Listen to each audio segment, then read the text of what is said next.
Another of our Wyopreps fan voted games of the week brings us to Class 2A, and it's a huge showdown in Sheridan County with a couple rivals going head-to-head, just like it was for our other game, but this one happens to be a little further north. And we're talking about second-ranked Tongue River on the road at fourth-ranked Bighorn, visiting with Eagles head coach Steve Hanson. And Steve, I talked to you in the preseason. I know Frank was up there for your Torrington game earlier this year. I guess, how do you feel like you are playing right now here as we get to week 7 of the season? I feel like we're playing really good football on both sides of the ball. We've had things we've had to clean up like every team, and we've had things go really well at times.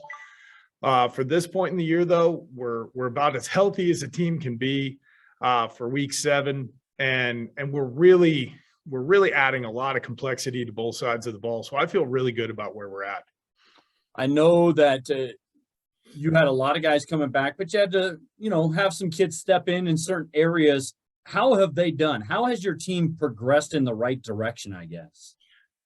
I think that's one major surprise this year, especially for me early in the season was, we had to replace 3 senior linemen that had been major contributors for multiple years, and a senior quarterback who had been a multi-year starter, and a couple skill guys who had been major contributors. And, the guys who have stepped in have exceeded my expectations. I knew they were special guys, and I just, didn't know if they were ready for the spotlight, and they've proven absolutely that they were ready for the moment and did the right things in the offseason to get themselves ready. And but yeah, we really haven't missed a beat. Nothing against last year's guys, because they were great dudes, and I miss them, and I was very lucky to be their coach. But this crew has stepped right in and said, no, it's our time and it's our team.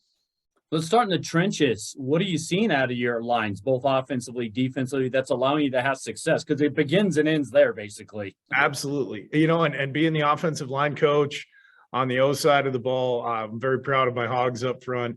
And, we were starting 2 seniors. One was a starter last year, and the other one was a fullback and kind of running back, linebacker type last year. And he bought in. He just said, hey, I want to roll, and I'm happy to do it.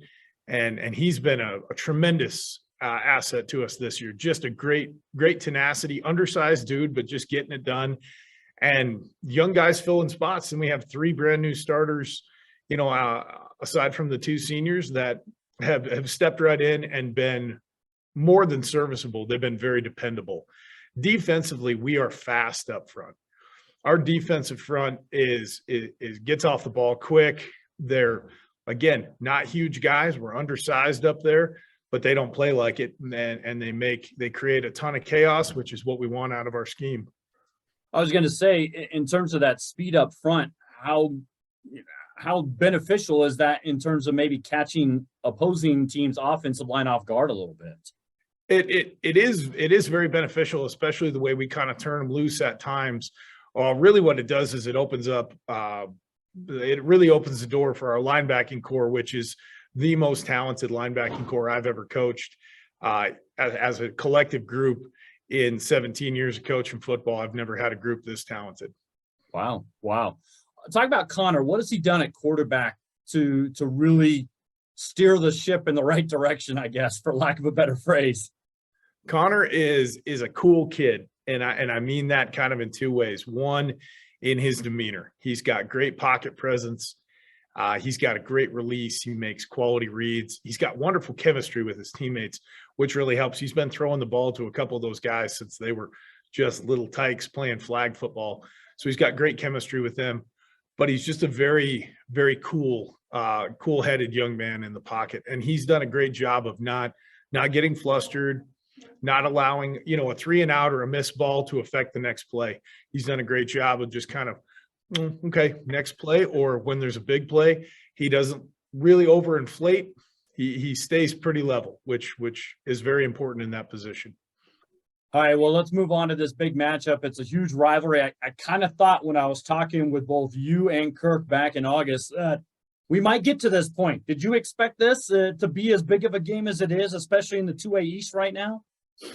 I wouldn't say I expected it, but it's not unexpected either. I think we both, looking at both teams, who we had coming back, what the expectations were, the talent pool for both schools. I really expected it to be an important game with playoff implications. Now, both undefeated in conference, kind of going to determine the 1 seed. I did not expect that. I did expect it to have, some effect on seeding, but going in undefeated, they're undefeated in conference. Obviously, just the one loss to Level early in the year. Yeah, you really can't ask for much more out of a rivalry game than that. That's about as big as it gets. It's a very playoff feel. It's a playoff atmosphere. Speaking of the rivalry, how would you describe this for folks that are not familiar with your battles with Bighorn up there in Sheridan County? Well, having been around in a few places, I would say it's your typical crosstown rivalry, for the towns that have 2 schools, or, within a county, or, well, they've been playing each other because they're in the same valley for 50 years. That's our rivalry. They're across the county. We're in the same school district. So, when we get together on district days for teachers, their coaches are with our coaches, and we're bantering and a lot of mutual respect between the 2 staffs, obviously. But, we coach our kids kind of year round. All of our coaches are multi-sport people. All their coaches are multi-sport people. So we know their kids from track and basketball and wrestling, and we coach some of their kids in wrestling because they wrestle for Tongue River. Right. There's a lot of shared kind of knowledge. There's nobody foreign to us. I mean, they've seen our kids grow up. We've seen their kids grow up from the Pee Wee ranks to middle school. And it's kind of a special thing that way, but it's as good as any crosstown rivalry I've ever seen. Well, what are your impressions of Kirk's bunch? What are you expecting to see? Well, the first thing I'll say about Bighorn is they're incredibly well coached. Coach Marcure and Coach McLaughlin and Coach Brantz do a tremendous job with those guys. Their line blocks with great technique. They get the most. They really do maximize their players well. Even the years when they don't have the most talent, and they've had some years when they've had a lot, they get the most out of their kids. The real kind of focal point of their offense would be Cooper Garber, who's a special athlete, who's a multi-year starter, heck of a linebacker, throws the ball with great anticipation, and is their leading rusher, as well. He's a big physical kid that plays football the way football should be played. So they've got talent, they've got speed, they've got a little size, and they don't do anything poorly, and they do some things really well. So it's going to be a matchup. How have you kept your team focused on, guys, I know this is a rival. I know the kids on the other team, but how have you kept your team focused on, hey, this is just another football game, and we got to kind of treat it as such this week, Steve? Just that way. This is not a playoff game. This is not a win or go home situation. This is an important game, as they all are. And we've had kind of a playoff type, we need to win every conference game mindset, because the one conference loss has hurt us in past years. Mm-hmm. So we've adapted every week with the focus of how much better can we get? Where is our ceiling? And we got to raise our floor. We got to have a high ceiling and high expectations week in and week out, a constant mindset of improvement. And yes, we want to beat Bighorn. Yes, we know there's things at stake, but it's still a football game. It's still 4 quarters. The rules didn't change. We just got to go play our way. Where's that balance for you, Steve, in terms of my top line guys need to play well in a game like this, but I don't want them to do too much or try and do too much, versus other guys maybe need to raise their level and they might be an unsung hero type? Where is that balance for you in a game like this? That's a very unique thing with this team. And I think part of it is telling the team, be the best version of yourself. Okay. No one guy needs to feel the load of, if I don't perform well, we won't win. That's not the way I coach. That's not the way I form teams. And that's not the position I try and put athletes in, to where the team is based around one guy.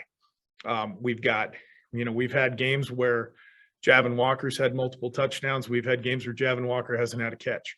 We've had games where Coulter Haniff is the same way, no touches to 4 touchdowns. We've had Alex Barker lead the pack in the rushing. We've had Connor with 4 rushing touchdowns in a game. We've had Caleb Kilbride with games where he's huge and then he's maybe less of a factor in other games, and the same thing with Nate Guyman. So we're not built on one dude, which I think really helps the team go, I'm 1/11th of a mechanism to win, and not the guy. I'm a guy. I'm part of a team, and no one should then feel the pressure of, boy, if I don't perform well, we're not going to win. We've had games where we leaned on the defense. We've had games where we leaned on the run game. We've had games where we leaned on the pass. So we're very balanced that way. And I think that's important going into a game like this, that we remember that focus. And I've tried to emphasize that this week. Well, and you guys just came off a barn burner of a game, big test against Burns. How much of a benefit was that kind of going down to the wire coming into a big game like this that maybe showed your guys, hey, we can handle kind of a big game, tight game atmosphere and pressure? And I that's one thing we talked about this week was we're not untested. We've had road games delayed by weather that tested our focus. We know we can overcome that. We've had games where the run game wasn't there. We just couldn't get it clicking because teams were playing us tough. We had to lean on the pass. We've overcome that. We had games where we didn't throw the ball very well, leaned on the run game, and been tested there. The Burns game was great for us on the road to just lean on our defense late in the game and say, go out there and get stops, and we're going to run the ball effectively enough to control the clock. And Burns did a great job over the top. They've got a tremendous amount of athletes on their team.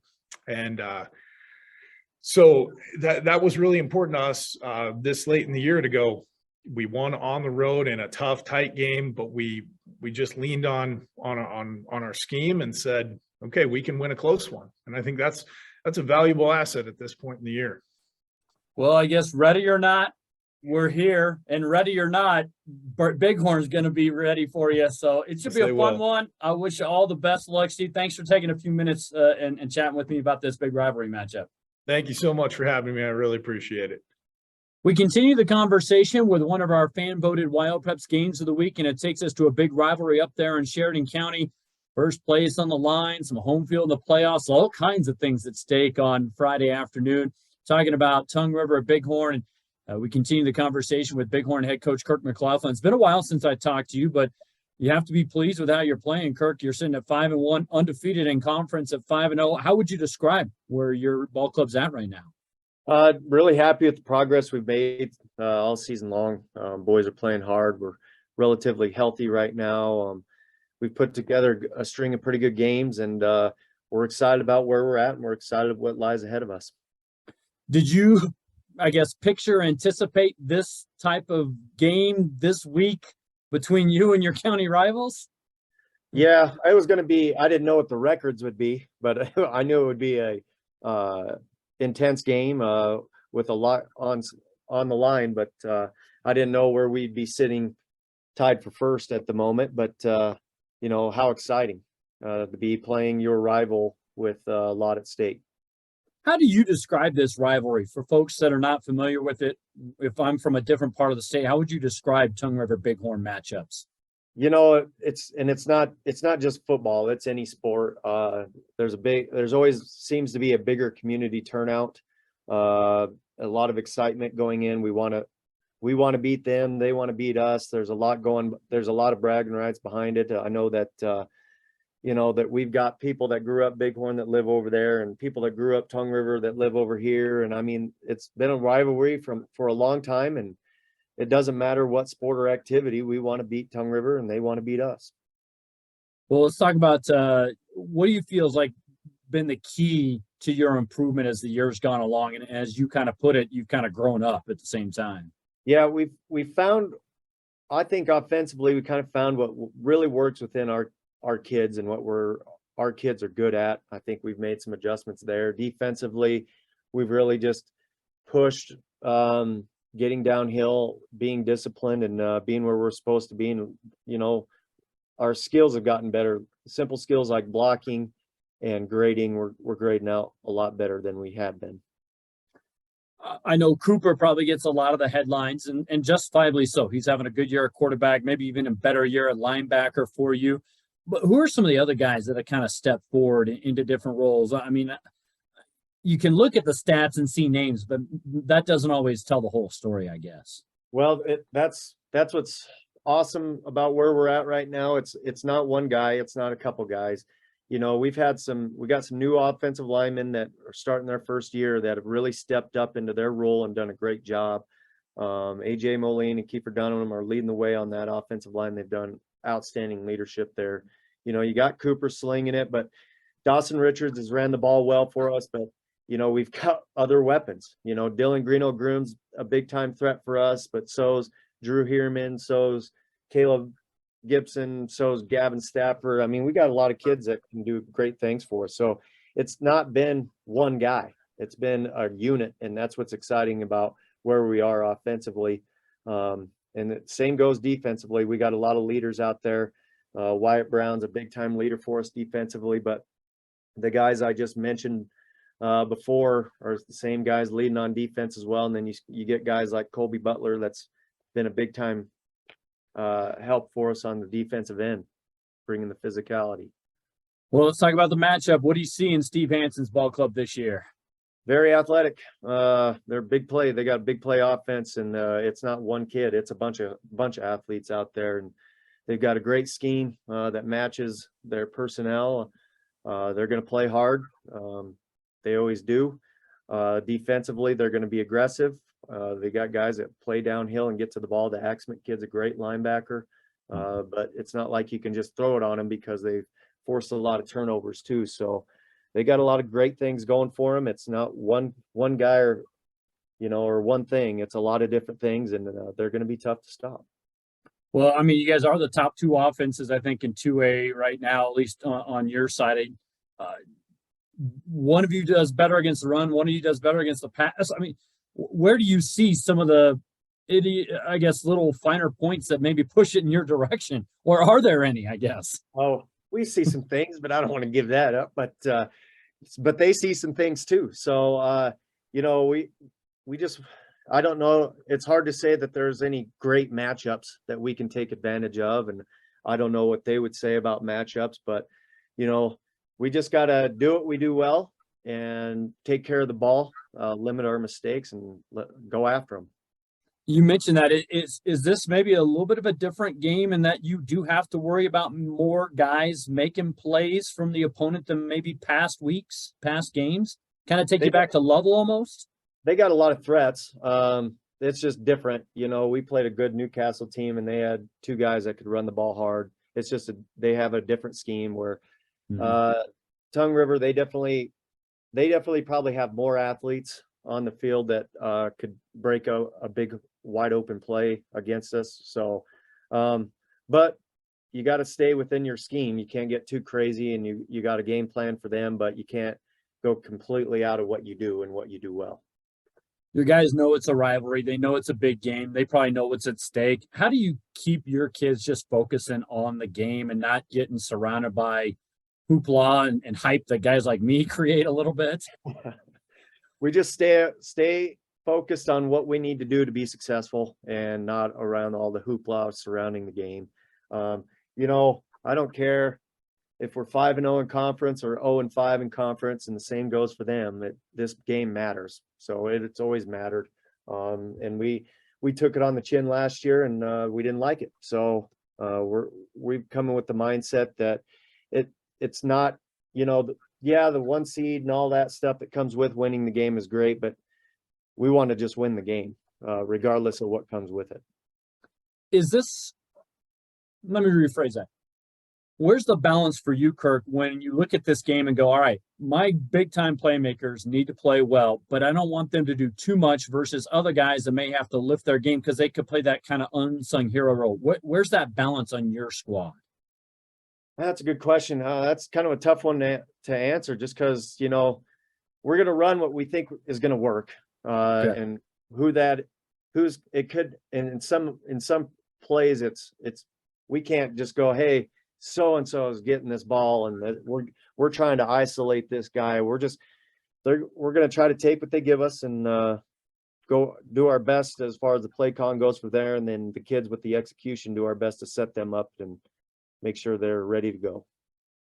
It is a big game with a lot at stake. What are you thinking about in terms of just keeping your kids level-headed? And the reason why I bring that up is because, sometimes one team will get off to a great start, and the other team struggles, but then something happens in the game and it turns. And so how do you keep your guys in the moment, I guess, almost? We tried to just focus on us in practice and what we needed to get better at as far as our improvements. Sure, we did some stuff to get ready for Tongue River schemes, but we tried to stay focused on us and not get involved in all the hoopla and not even worry about that type of stuff, because we want to be ready for the game. And if you're focused on all the other things that come with being a part of a big game, then you kind of lose track of the processes that help you be successful.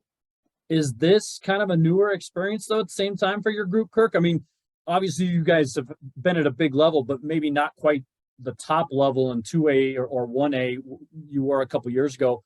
You've been kind of fighting in that 4 spot. I think you and I talked earlier this year, and you're tired of going to linemen in the last couple of years for the playoffs. That won't be the case this year, but is this a different level though for your group? Yeah, we learned. We had some great seniors and we did some good things. I know our record doesn't show the good things that we did the last couple of years, but they competed. But this year's seniors, they were the sophomores and juniors of those teams, and but they were also the freshmen of a team that went undefeated in one state. So they've been through the whole realm of things. So I think they'll be ready. I don't think they're going to lose focus on what they want to accomplish. We know that to get where we want to go and accomplish the things that we want to accomplish, it just takes work, and you got to show up to practice and focus on that practice to get better. Well, it should be a terrific game. Wish you the best luck on Friday against the Eagles. Thanks so much for the time. Absolutely.